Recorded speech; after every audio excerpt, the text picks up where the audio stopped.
최근 코스피가 크게 흔들렸다. 전쟁 이야기, 외국인 매도, 서킷 브레이크 이야기까지 나오면서 시장 공포가 빠르게 퍼졌다. 하지만 시장을 조금 더 들여다보면 이번 하락은 기업의 펀더멘탈 문제라기보다 수급 문제에 가까운 움직임이었다. 특히 외국인의 선물 포지션 정리와 파생상품 시장에서의 매도 압력이 현물 시장까지 영향을 준 경우다. 한국 시장은 외국인 자금 비중이 높은 시장이다. 그래서 선물 시장에서 큰 포지션 정리가 나오면 프로그램 매도가 같이 나오면서 지수가 생각보다 크게 흔들리기도 한다. 전쟁이나 뉴스는 하락의 이유라기보다 하락을 설명하는 빌미가 되는 경우도 많다. 내 생각은 이런 상황이 나오면 항상 같은 장면이 반복된다. 개인 투자자들의 패닉 셀링이다. 지수가 크게 흔들리고 뉴스에서 위기 이야기가 나오면 많은 사람들은 기업보다 가격 움직임에 반응한다. 하지만 시장을 오래 보면 흥미로운 패턴이 하나 있다. 수급에 의해 만들어진 급락은 생각보다 빠르게 되돌려지는 경우도 많다는 것이다. 특히 파생상품 포지션 정리나 외국인 자금 이동으로 만들어진 하락은 기업 가치보다 시장 구조가 만든 움직임일 때도 많다. 그래서 어떻게 해야 할까? 시장이 크게 흔들릴 때 투자자가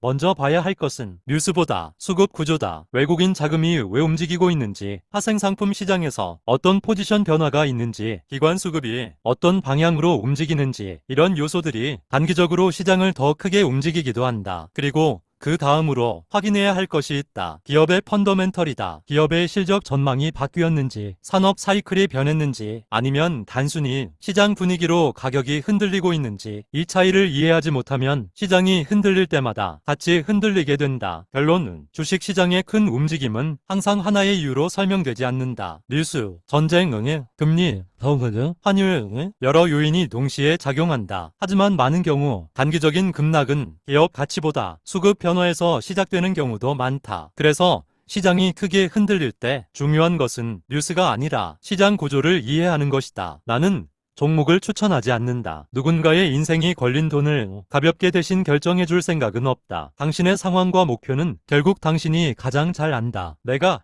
할 수 있는 건 수익을 약속하는 것이 아니라 실수를 줄이는 기준을 제시하는 것. 시장은 통제할 수 없다. 하지만 선택은 통제할 수 있다. 수익은 각자의 몫이다. 기준은 함께 만들 수 있다. 나는 그 과정을 기록한다. 이 글이 도움이 되었다면 비슷한 고민을 다룬 다른 글들도 천천히 읽어보길 바란다. 투자는 정보 하나로 완성되지 않는다. 관점이 쌓일 때 달라진다.